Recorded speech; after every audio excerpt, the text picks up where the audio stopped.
Bueno, tengo el gusto de presentarles a un investigador joven que estudió medicina en TEC de Monterrey y tiene el doctorado en ciencias médicas en el laboratorio del doctor Gerardo Gamba, que ustedes saben que es un investigador muy reconocido. En particular, Eduardo nos ha acompañado en otro curso, me atrajo tus publicaciones, ya tienes varias publicaciones con el grupo del doctor Gamba, 7 publicaciones, ¿no?, en revistas indizadas, lo cual te felicito. Entonces, Eduardo es experto en estos mecanismos moleculares y además un comunicador que, bueno, es sorprendente, ustedes lo van a ver. Entonces, bienvenido, Eduardo Ríos, y gracias por venir a darnos esta charla. Trastornos mendelianos de la hipertensión arterial. Les voy a hablar un poquito de hipertensión arterial de origen mendeliano, que pues, básicamente son trastornos raros que generan hipertensión generalmente en niños y que se deben a mutaciones en un solo gen. Entonces, la mayoría son autosómicas dominantes, por ahí hay algunas autosómicas recesivas, y más que volvernos unos expertos en el diagnóstico y tratamiento o la parte clínica de estas enfermedades, es más útil, y para lo que para lo que realmente ha servido el estudio de la hipertensión mendeliana, es para comprender cómo funciona la nefrona. Y de hecho así le hacen la mayoría de los médicos o de las publicaciones con las que entendemos cómo funciona el cuerpo humano. Se han basado en trastornos que deterioran la función, ¿no? Entonces los neurólogos, ¿cómo saben dónde son, en qué parte del cerebro se procesa ciertas funciones cerebrales? Pues esperan a que un paciente le dé un infarto y entonces dicen, de seguro esto tiene que ver con la memoria, o esto tiene que ver. Igual nosotros que nos dedicamos a entender cómo funciona la nefrona distal, lo que hacemos es ir cazando pacientes que tienen trastornos hereditarios, buscar secuenciar el gen, encontrarlo y después determinar para qué sirve. Y gracias a eso hemos logrado, ya ahorita tenemos un conocimiento, un entendimiento bastante profundo, sobre todo de la nefrona distal, que es con la parte que trabajamos tanto el grupo del doctor Gamba como el grupo de Richard Lifton, que es quien realmente ha contribuido mucho a este campo de hipertensión hereditaria. Y aquí muestro la nefrona distal. Es esa parte de la nefrona en donde ocurren o en donde se lleva a cabo todos los trastornos mendelianos que causan tanto hipertensión como hipotensión hereditaria. Y esto se debe principalmente a que toda la reabsorción tubular de sodio que ocurre antes de la mácula densa es compensada por el mecanismo de retroalimentación túbulo-glomerular. Entonces no tiene impacto sobre la excreción final o la excreción urinaria final de sodio. Todos los trastornos que ocurren después de la mácula densa, entonces sí tiene una repercusión, porque ya no hay nadie que pueda compensar si falla la reabsorción de sodio aquí o si se aumenta. Ya nada de estas, las regiones posteriores de la nefrona pueden llegar a compensar ese trastorno. Primero, si vamos a hablar de hipertensión hereditaria, todas las causas de hipertensión hereditaria son renales. Y esto se debe a que la hipertensión arterial es una enfermedad 100% del riñón. Si van al Instituto de Cardiología o hablan con algún cardiólogo, les voy a decir que la hipertensión arterial se debe a procesos de vasoconstricción y otras cosas ahí que se inventan, pero la hipertensión arterial en realidad es un trastorno renal. Y esto hay varias líneas de evidencia. La primera, y estas son unas ratas que se usan muchísimo en investigación, que se llaman ratas Dahl, por Lewis Dahl, que lo que hizo fue pues, cruzar muchas ratas hasta que una le saliera hipertensa. Y ya que logró tener ratas hipertensas, lo que hizo fue trasplantarles el riñón de las ratas Dahl a ratones o a ratas normales y viceversa, y lo que muestra es que las ratas que tienen los riñones de las ratas Dahl son hipertensas independientemente del otro fenotipo. O sea, tú puedes tener una rata que no era hipertensa, le trasplantas un riñón de rata Dahl y se vuelve hipertensa. Y viceversa, a una rata Dahl le trasplantas el riñón de una rata silvestre o que no es Dahl y es normotensa. Por lo tanto, la hipertensión se trasplanta con el riñón. Evidencia de esto también hay en humanos. Este es un reporte viejito del 83 de 6 casos de pacientes hipertensos, todos. Estos valores de presión arterial que ven aquí es la primera vez que ese paciente acudió al médico, o sea, mucho antes de que les fallara el riñón. Si se fijan, tenían creatininas relativamente, bueno, un poquito altitas, pero para ser adultos una tasa de filtrado no tan baja. Y posteriormente, años después, pues desarrollan enfermedad crónica secundaria a esclerosis por hipertensión, y al trasplantarse, los 6 pacientes resuelven la hipertensión arterial. A pesar de que eran pacientes afroamericanos con una historia familiar importante de hipertensión arterial, habían sido hipertensos toda su vida, se trasplantan de un riñón de alguien que no tiene historia familiar de hipertensión, se vuelven normotensos.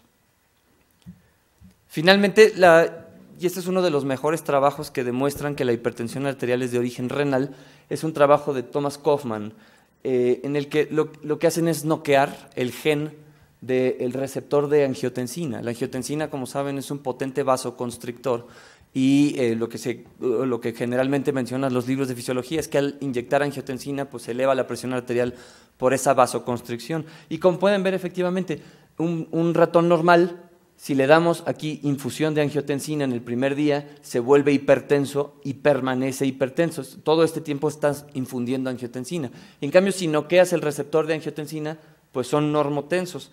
Sin embargo, después lo que hace es trasplantar los riñones, otra vez, de los ratones que no tienen receptor de angiotensina y de los que sí tienen receptor de angiotensina, se los trasplanta mutuamente. Y entonces ahora tienes ratones que tienen el knockout en todo el cuerpo, excepto en el riñón, porque están trasplantados, y tienes ratones que tienen el knockout solo en el riñón, pero no en el resto del cuerpo. Y a esos le das angiotensina, y fíjense lo que pasa. En el ratón que tiene receptores en todo el cuerpo solamente en el riñón, esto está al revés, Esta curva azul es un ratón que tiene receptores solamente en el riñón, y entonces le das la angiotensina y se vuelve hipertenso. La curva verde es un ratón que tiene receptores solamente en el cuerpo, pero no en el riñón. Y lo que pasa es que le das angiotensina, efectivamente sube la presión porque causa algo de vasoconstricción, pero en algunos días, en un par de días, 2, 3, 4 días, el riñón comienza a excretar la sal que sobra, ¿cierto? Y el ratón se vuelve normotenso a pesar de que le estamos infundiendo angiotensina. Lo que esto demuestra es que la angiotensina genera hipertensión solamente si tienes receptores en el riñón. Los receptores periféricos no importan. Y bueno, las causas de hipertensión mendeliana, entonces todas afectan la función, ¿sí? Y hay varias, estas en color azul están las causas de hipotensión hereditaria y en color rojo están las causas de hipertensión hereditaria, y los que vamos a concentrar son en el síndrome de Gordon, que es una afección del túbulo contorneado distal, en el síndrome de Liddle, el aldosteronismo remediable por glucocorticoides, la hipertensión exacerbada por embarazo, el exceso aparente de mineralocorticoides y esta que la ven más los endocrinólogos, la hiperplasia suprarrenal congénita. ¿Por qué todas ocurren después o por qué todas las trastornos mendelianos de hipertensión arterial afectan la función de la nefrona distal y no hay ninguna reportada en el túbulo proximal o en el asa de Henle? Bueno, esto se debe al mecanismo de retroalimentación túbulo-glomerular. Si nosotros perfundimos la mácula densa con mayor flujo, aquí está, esta es la perfusión de la mácula densa, mientras más flujo le pongamos a la mácula densa, la tasa de filtrado glomerular de una sola nefrona, esto es single nephron glomerular filtration rate, baja, ¿sí? Y esto se debe a que mientras más cloruro de sodio le llega a la mácula densa, esta manda una señal hacia la arteriola aferente a través de adenosina para hacer vasoconstricción. Y entonces se compensa, y esto está bien demostrado. Normalmente el flujo de una sola nefrona a la nefrona distal siempre es como de 10 o 5 a 10 nanolitros por minuto, ¿sí? Y esto siempre va a ser independientemente de la reabsorción de sodio proximal o de la asa de Henle. Por ejemplo, si tú agarras un ratón y le noqueas el transporte proximal de sodio bicarbonato y luego mides cuánto sodio llega a la nefrona distal, tú dirías, bueno, si no reabsorbe sodio acá, debe llegar más sodio a la nefrona distal. Y no, llega lo mismo porque deja de filtrar el ratón. Sí, en humanos pasa igual, a un humano le das un bloqueador del transporte de glucosa y sodio, ¿no? Empagliflozina, canagliflozina, dapagliflozina. Lo que haces es inhibir el transporte de sodio-glucosa y esperarías que llegara más sodio a la nefrona distal, pues no llega, porque deja de filtrar. Entonces, aumentar la llegada de sodio a la mácula densa genera una disminución en la tasa de filtrado de tal manera que el flujo a la nefrona distal siempre permanece constante. Ya después de la nefrona distal es cuando, si alteramos, generamos problemas. Y entonces, ¿cuál es la dinámica de reabsorción de sodio en la nefrona distal? Como pueden ver, la nefrona distal se compone de 2 tipos de células. Los primeros son las células del túbulo contorneado distal que expresan un transportador de cloruro de sodio. y las células de la nefrona distal sensible a aldosterona, que le vamos a llamar conducto conector, porque es donde principalmente ocurre. Las células del conducto conector tienen dos canales, un canal de sodio que está de color morado y un canal de potasio que se llama ROMK, el canal de sodio se llama INAC. Y lo que sucede es que la mayor parte del sodio que llega a la nefrona distal se reabsorbe por NSC, que es el transportador de sal, de cloruro de sodio, y lo que sobra de ese sodio es reabsorbido por el canal epitelial de sodio o INAC, y esa reabsorción es electrogénica, ¿ok? En este caso es electroneutra porque es un sodio con un cloro, pero en esta parte de la nefrona es electrogénica. ¿Qué quiere decir electrogénica? Que ese sodio se reabsorbe sin un cloro y por lo tanto genera voltaje. Cuando se reabsorbe un sodio se genera un voltaje negativo en la luz, ¿cierto?, que entonces promueve la excreción urinaria de potasio. Ese potencial negativo de la luz es fundamental para poder excretar potasio. Y como podemos ver en algunas enfermedades, como el síndrome de Gitelman, o en el caso más del ACG, en el síndrome de Bartter, lo que sucede es un aumento en la llegada de sodio al conducto colector, con mayor reabsorción de sodio por el canal epitelial de sodio, y por lo tanto hay mayor potencial o mayor diferencia de voltaje entre la luz y la célula, más negativo en la luz, y eso promueve pérdidas urinarias de potasio, simplemente por física. Si aquí hay mucha carga negativa, pues el potasio se sale. Okay. El síndrome de Gordon es un síndrome de hipertensión arterial hereditaria en lo que sucede exactamente lo contrario. NSC funciona de más, reabsorbemos demasiado cloruro de sodio de forma electroneutra, y no hay suficiente sodio para llegar al conducto conector, por lo tanto nunca se genera esa diferencia de potencial y no podemos excretar potasio. Por lo tanto, estos pacientes tienen hipertensión arterial con hipercalemia. También tienen acidosis porque la hipercalemia crónica lleva a acidosis. Y entonces tenemos un paradigma de cómo funciona la nefrona distal. Las células del túbulo contorneado distal que expresan un transportador de cloruro de sodio electroneutro, y las células del conducto conector que expresan un canal epitelial de sodio y un canal de potasio que se llama ROMK. Cuando esta célula se activa, ¿sí?, como vimos en el síndrome de Gordon, lo que sucede es que hay menos sodio para reabsorber por acá, por lo tanto cuando esta se activa genera hipertensión con hipercalemia, ¿sí?, porque no hay suficiente sodio para intercambiarlo por potasio. Cuando esta célula se inhibe genera hipotensión con hipocalemia porque ahora hay mucho sodio para reabsorberse por acá.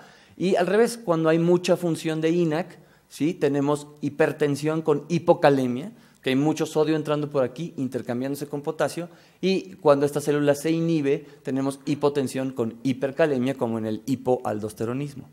Ok.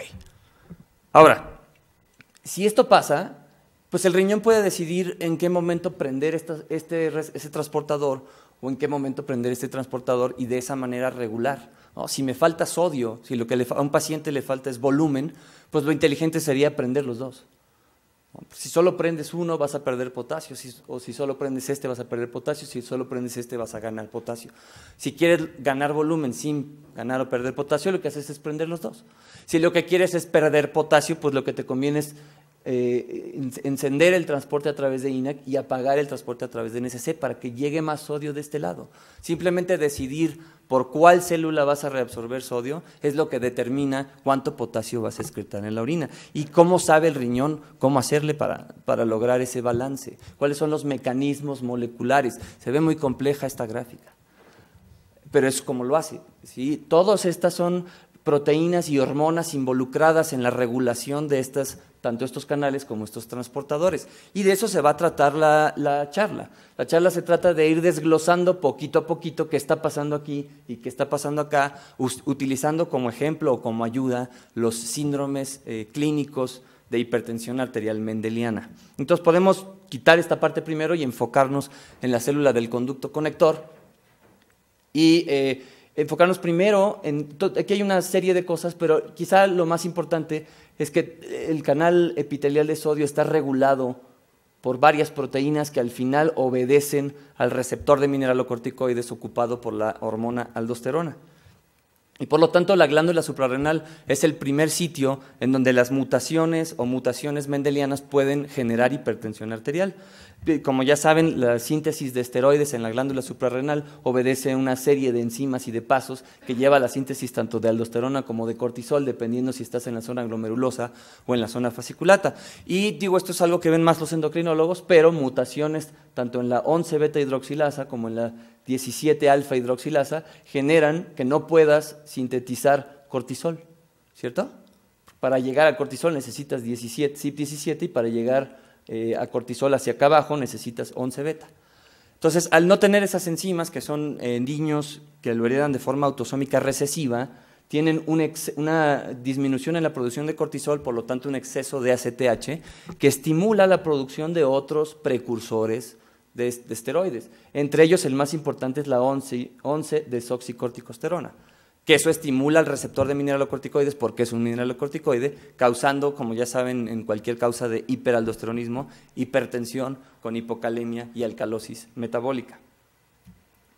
Bueno, hay otras mutaciones y quiero aprovechar para comentar. La mayoría de las causas de hipertensión arterial mendeliana fueron descritas, por los médicos que llevan su nombre, por ejemplo, el doctor Liddle o el doctor Gordon, pero la causa molecular, el gen responsable de esa mutación, la mayoría, yo creo que 9 de 10 que conocemos, las describió el doctor Richard Lifton, que ahorita es el presidente de la Universidad de Rockefeller, pero antes trabajaba en Yale, tuvimos el gusto de conocerlo hace 2 años, y básicamente lo que se dedica es a colectar pacientes hipertensos que tienen historia familiar de hipertensión, que son jóvenes y que seguramente se debe a una mutación. Entonces lo secuencia y encuentra el gen responsable. Y él encontró el gen responsable de un síndrome que se conoce como hiperaldosteronismo remediable por glucocorticoides, ¿sí? Hiperaldosteronismo remediable por glucocorticoides.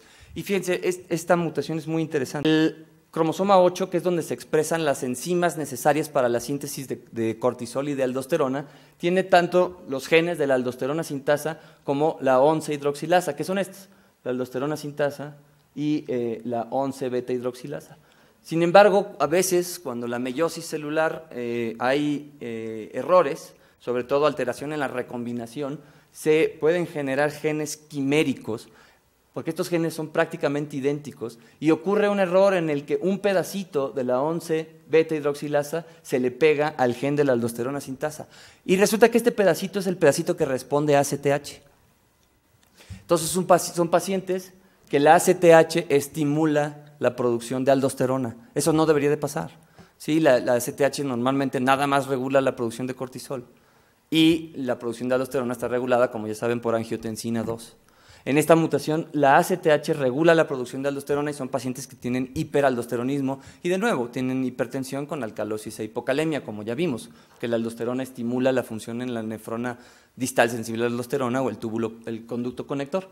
Esto se remedia fácil, les das dexametasona, les das esteroides para suprimir la producción de ACTH y con eso dejan de sintetizar aldosterona. Otra forma es bloquear, puedes bloquear el receptor de aldosterona con espironolactona o amiloride.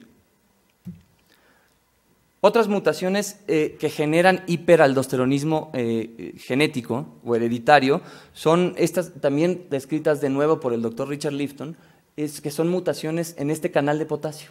¿Sí? Normalmente la glándula suprarrenal, como funciona o como determina la secreción de aldosterona es a través de la polaridad de la membrana. Normalmente, como saben, hay mucho potasio intracelular en cualquier célula y hay un canal de potasio que es el KCNJ5, ¿sí? También llamado KIR 3.4, que normalmente está saliendo mucho potasio de adentro de la célula hacia afuera y mantiene la célula hiperpolarizada. En esa situación no hay síntesis de aldosterona. Sin embargo, cuando la angiotensina 2 ocupa su receptor, esto inhibe al canal de potasio y por lo tanto despolariza la célula. Cuando se despolariza la célula entra calcio y se sintetiza aldosterona. ¿Sí? Esto también hay otra forma de despolarizar la célula y es generando hipercalemia. Si tú generas hipercalemia hay menos gradiente para que salga potasio de aquí hacia acá, que es más o menos similar a cerrar el canal.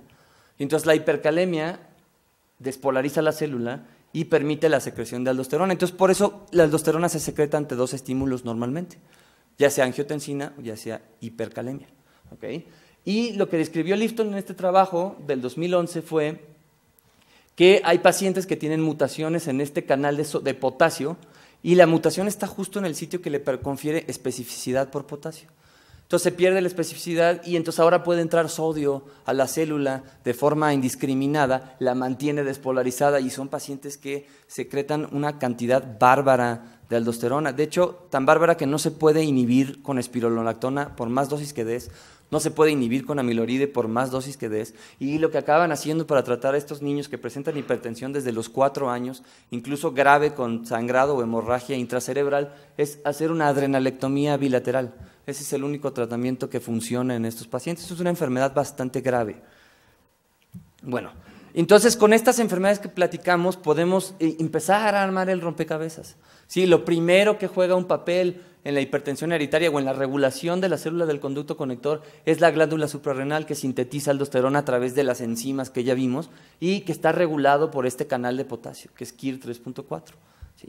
Que sirve tanto para que la angiotensina pueda estimular la producción de aldosterona como para que la hipercalemia también pueda estimular la producción de aldosterona.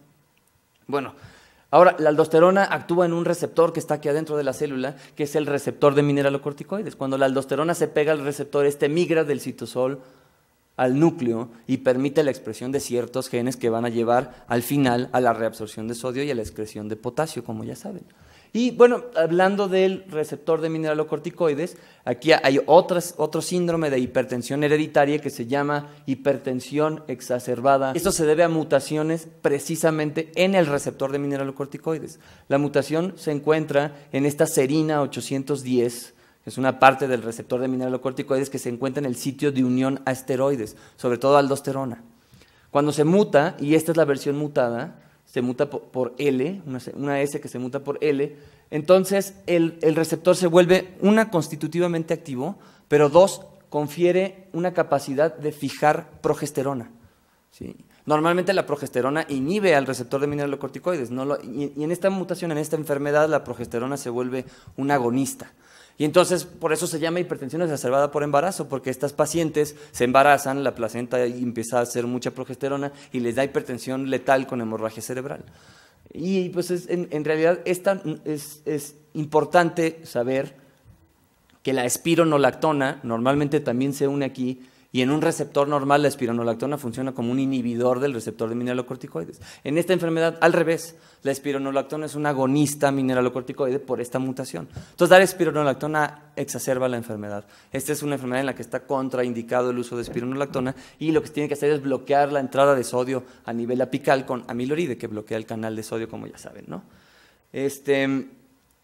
Bueno, otra enfermedad interesante, y que esta nos ha ayudado mucho a entender mucha de la fisiología de la nefrona distal, es esta enfermedad que se conoce como exceso aparente de mineralocorticoides. También esta enfermedad lo que hace es una mutación en esta enzima que se llama 11-beta-hidroxiesteroide deshidrogenasa tipo 2. Que antes no sabíamos ni que existía hasta que encontramos estos pacientes que tienen mutaciones en ese gen y poco a poco descubrimos que lo que hace esa enzima es convertir cortisol en cortisona. ¿Y eso qué tiene que ver? Bueno, supongo, como ya saben, que el receptor de mineralocorticoides puede ser activado tanto como por aldosterona, pero también por cortisol, con la misma afinidad. O sea, la molécula de cortisol y la molécula de aldosterona estimulan al receptor de forma idéntica. Entonces, ¿cómo le hace la nefrona distal para no confundirse de señal, para no estar activo todo el tiempo? Porque siempre tenemos mucho cortisol, pero no siempre tenemos mucha aldosterona. Entonces, lo que tiene la célula es esta enzima que protege al receptor de mineralocorticoides del cortisol. Esta enzima destruye el cortisol, lo convierte en cortisona y, por lo tanto, no permite que el cortisol actúe sobre el receptor. Estos pacientes lo que tienen es una mutación en esta enzima, ¿sí? Y el cortisol entonces ahora empieza a activar al receptor de forma indiscriminada. Y son pacientes, se llama exceso aparente de mineralocorticoides porque se comportan como un hiperaldosteronismo primario, hipertensión, alcalosis e hipocalemia, pero la concentración sérica de aldosterona está suprimida, ¿cierto? que aquí no hay mucha aldosterona, lo que hay es el cortisol normal activando el receptor. Como compensación, la nefrona inhibe, la corteza suprarrenal inhibe la secreción de aldosterona. Y bueno, este mecanismo nos ha permitido entender a algunos pacientes que vemos nosotros en el instituto, que ya son adultos y que de repente adquieren este síndrome, el síndrome de exceso aparente de mineralocorticoides adquirido. Hace 2 años tuvimos una paciente que llegó a urgencias con una presión arterial de 180-110 y llegó por calambres, tenía un potasio de 1.2 y lo que estaba haciendo es tomar té de regaliz. El té de regaliz tiene una sustancia que se llama ácido glicirricínico, que es un inhibidor alostérico de esta enzima, o sea, básicamente está inhibiendo la 11-beta tomando este té y generando un exceso aparente de mineralocorticoides. También está muy descrito con este dulce, ¿sí? Que es un dulce que comen muchos los noruegos, que tiene regaliz. ¿Okay?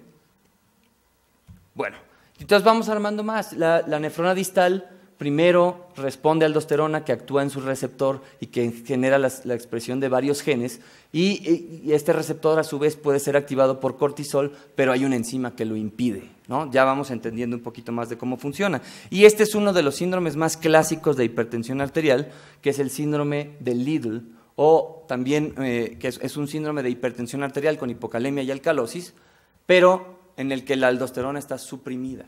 El síndrome de Liddle se debe a mutaciones en el canal epitelial de sodio, ese que reabsorbe sodio en la superficie luminal del conducto conector. Como pueden ver aquí, normalmente el canal epitelial de sodio pues se regula mediante degradación. Hay una ligasa de ubiquitina que se llama NET4 que se une al canal y después lo lleva a ubiquitinación y degradación. Entonces, normalmente la célula tiene un balance entre cuántos canales hay en la superficie y cuántos se están degradando. Las mutaciones que generan el síndrome de Liddle son mutaciones en la porción intracelular del canal epitelial de sodio y lo que hace es que ya no se puede pegar a esta ligasa de ubiquitina. Entonces hay mucho canal que no se puede degradar. Por lo tanto, estos pacientes tienen exceso de reabsorción de sodio en el conducto conector y por lo tanto hipertensión arterial, hipocalemia y alcalosis. Pero la aldosterona está baja, ¿cierto? Porque aquí no es mediado por aldosterona, aquí es mediado por mutaciones propias del canal epitelial de sodio. Y aquí lo que podemos ver, estos son los dominios que se mutan, se llaman dominios PY, ¿sí? Y estos son los dominios con los que interactúa con esta ligasa de ubiquitina, y esta ligasa de ubiquitina es la que degrada el canal. Por lo tanto, ya tenemos completo el mapa de la nefrona distal sensible a aldosterona o el conducto conector y colector, ¿sí? Normalmente el canal epitelial de sodio es regulado por esta hormona que se llama aldosterona. La aldosterona se sintetiza en la zona glomerulosa de la glándula suprarrenal, actúa en el receptor de mineralocorticoides que migra al núcleo y que es capaz de sintetizar estas proteínas, ¿sí? Sobre todo SGK1, que su función es inhibir a esta ligasa de ubiquitina. Entonces así es como funciona normalmente el tubo. Si tú quieres encender el transporte de sodio en la nefrona distal, lo que tienes que hacer es secretar aldosterona, punto. Eso ya lo sabían y está muy fácil. Ahora, lo que nos dedicamos nosotros es esta otra parte. ¿Cómo funciona la regulación del transporte de sodio electroneutro en el túbulo contorneado distal? De eso no se sabía nada hasta hace quizá apenas un par de años en el que ya entendimos cómo funciona. Y parece muy complejo, pero en realidad no está tan difícil. Lo primero que hicimos en el laboratorio, este es un trabajo del laboratorio del doctor Gamba, la doctora Diana Pacheco, mostró que para que este transportador esté activo, tiene que estar fosforilado, ¿sí? No es como el canal epitelial, que simplemente si hay mucho, pues funciona mucho. En este no solamente tiene que haber mucho, tiene que estar fosforilado, y aquí mostró que si está fosforilado, está activo, ¿sí? Entonces, ya que sabíamos que tenía que estar fosforilado, pues no sabíamos quién lo fosforilaba. Y fue otra vez gracias a Richard Lifton que él descubrió este síndrome de hipertensión causado por mutaciones en sinasas, ¿no? Si quieres fosforilar algo, tienes que buscar sinasas. Y él describió estos pacientes que tienen mutaciones en estas sinasas y este es el síndrome que se conoce como síndrome de Gordon. Las mutaciones en estas sinasas, que son la WNK1 o como les decimos nosotros WNK1 o WNK4, ¿sí? Generan hipertensión arterial con hipercalemia y acidosis, porque ya no estamos hablando de la nefrona distal sensible a aldosterona, ahora estamos hablando del túbulo contorneado distal, ¿sí? Y ahora, gracias a Lifton, lo que sabemos es que estas dos sinasas, la Wnt4 y la Wnt1 fosforilan una proteína que se llama SPAC, y SPAC es una sinasa que puede fosforilar al transportador. Por lo tanto, mientras más Wnt haya y mientras más activas estén esas Wnt, más transporte de cloruro de sodio va a haber en la nefrona, en el túbulo contorneado distal. Posteriormente, y estos son dos trabajos, un trabajo del grupo de Elizabeth Goldsmith y Melanie Cobb, y un trabajo de nuestro laboratorio de la doctora Silvana Basúa, que ahí anda, que demostró que la Wnt4 es regulable por cloro, ¿sí? La Wnt4, aquí está la estructura molecular de la Wnt4, y se fijan en este sitio, aunque no le entendamos nada, y se ven palitos y bolitas, ¿sí? Pero en este sitio, bolita verde representa un cloro, y ese cloro se puede unir directamente a la proteína. Cuando se une un cloro a la proteína, la inhibe, ¿sí? O sea, Wnt4 es un sensor de cloro. La célula sabe cuánto cloro tiene. Por lo tanto, si hay mucho cloro en la célula, Wnt4 se inhibe, ya no fosforila SPAC, ya no fosforila NSC, y entonces ya no entra cloruro de sodio a la célula, lo cual en biología celular tiene mucho sentido. Si hay un transportador que mete cloro a la célula, pues quien lo debe regular es una proteína que sensa cuánto cloro hay en esa célula, ¿cierto? Y eso es lo que descubrió Silvana, que la Wnt4 es el sensor de cloro del túbulo contorneado distal.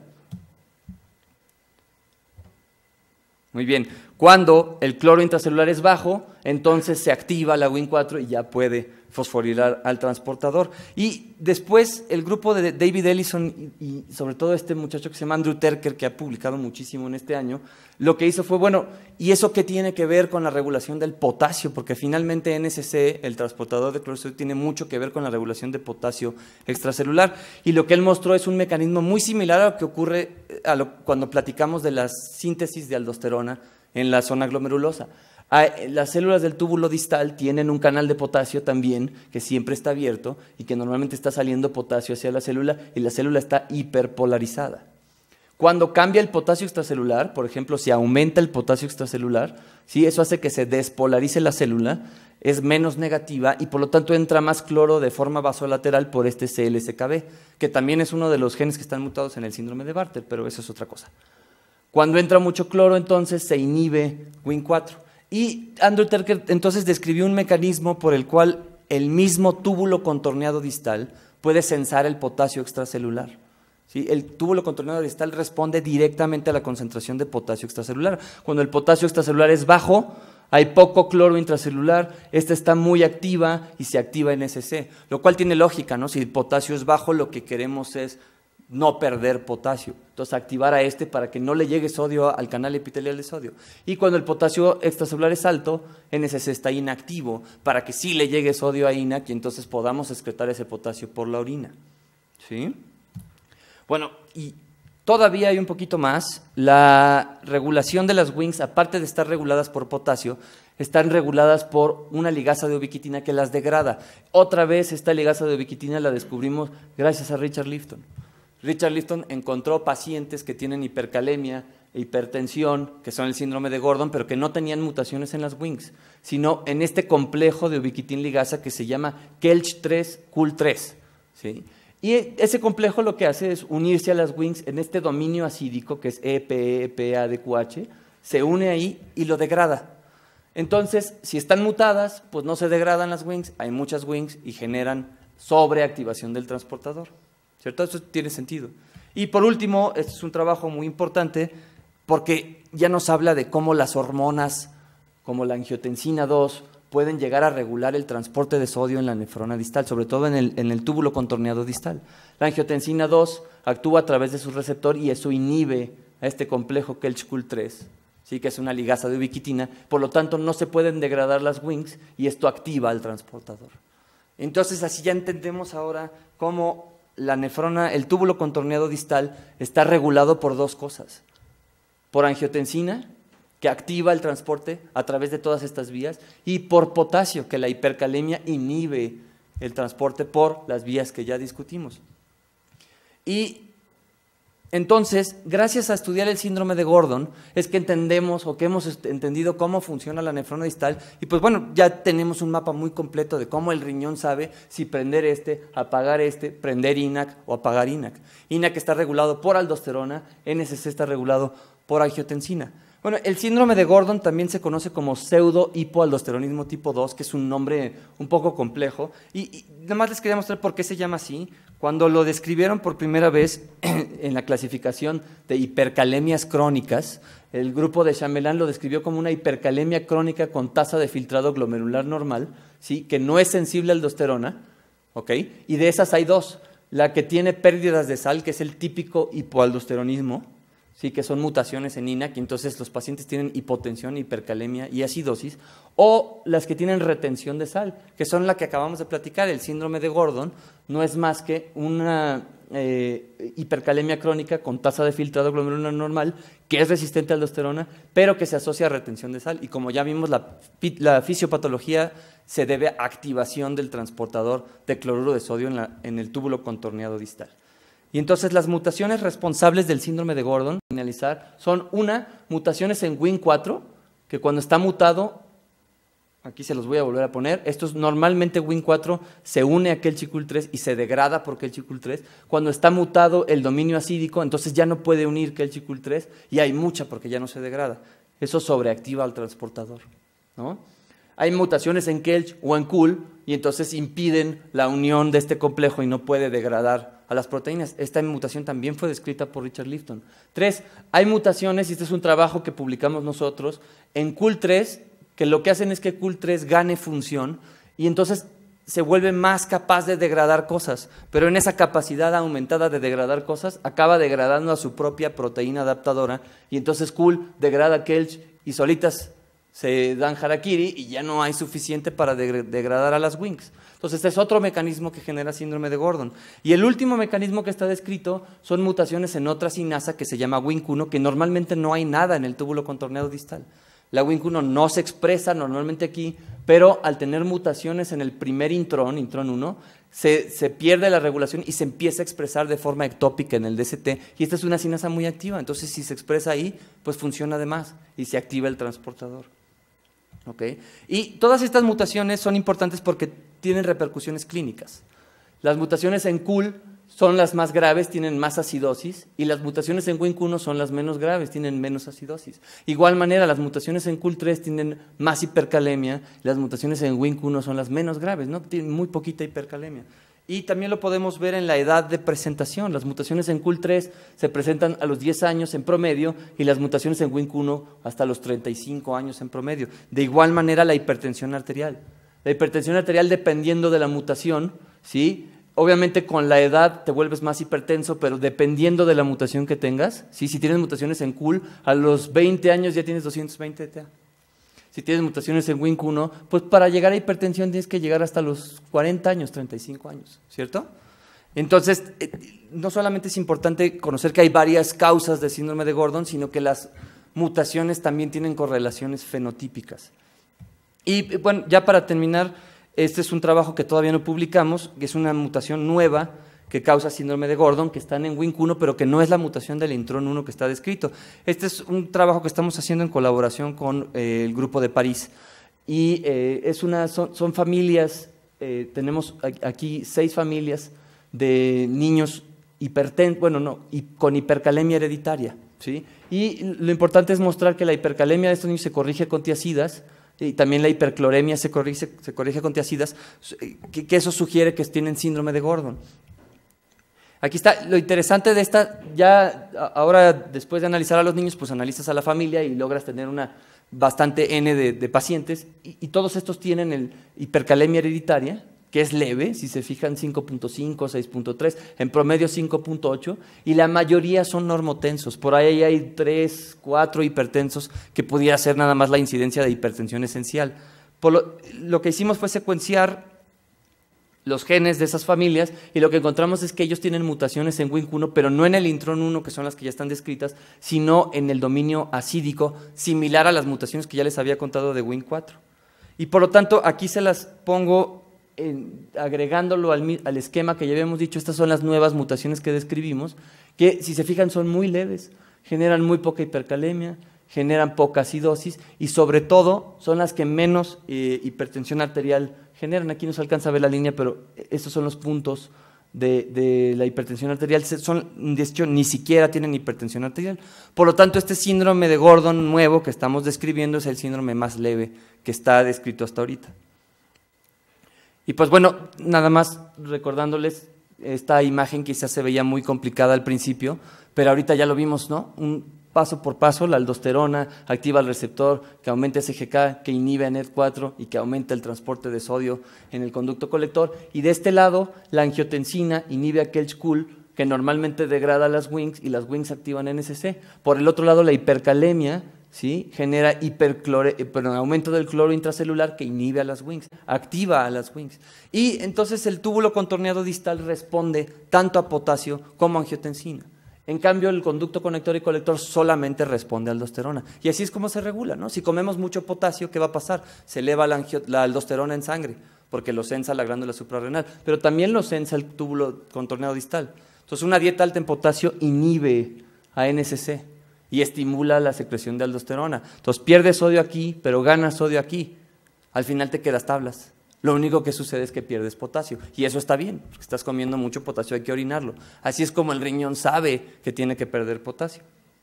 Y este es un resumen de las enfermedades que vimos. La evaluación de la hipertensión mendeliana se debe sospechar en pacientes que tienen hipertensión a edad temprana, que tienen hipertensión grave o resistente, que tienen historia familiar o que tienen alteraciones en el potasio. Y lo primero que hay que hacer es medir la actividad plasmática de renina, ya que todas las causas de hipertensión mendeliana tienen renina baja, ¿sí? Y cuando la renina está alta, pues hay que pensar en otras cosas, ¿no? Como estenosis de las arterias renales, otras cosas. Pero cuando la actividad plasmática de renina es baja, entonces lo que es más útil es fijarse en el potasio, ya que si el potasio está alto, pues hay que considerar el síndrome de Gordon, ¿sí? También hay que descartar que el niño no tenga enfermedad renal crónica y por eso tiene hipercalemia e hipertensión, pero si tiene una tasa de filtrado glomerular normal con hipertensión e hipercalemia, no hay otro diagnóstico, es síndrome de Gordon. ¿Por qué síndrome de Gordon? Si tiene potasio bajo, entonces ahora podemos medir la aldosterona plasmática. Si la aldosterona es alta, pues entonces hay que considerar mutaciones que aumenten la aldosterona, que ya las vimos. Una es el aldosteronismo remediable por glucocorticoides, en el cual la aldosterona está regulada por ACTH, y otras son mutaciones en este canal que hacen que se secrete mucha aldosterona, que son los niños que hay que hacerles adrenalectomía bilateral porque es tan grave su aldosteronismo. En cambio, si la aldosterona es normal o baja, nos podemos fijar en si hay anormalidades en el desarrollo sexual. Si sí, pues entonces estamos en el terreno de la endocrinología, hiperplasia suprarrenal congénita.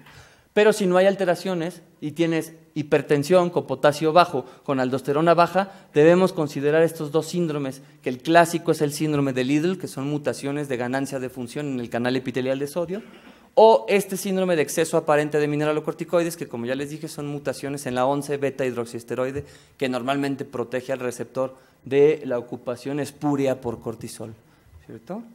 Y nada más. Muy bien.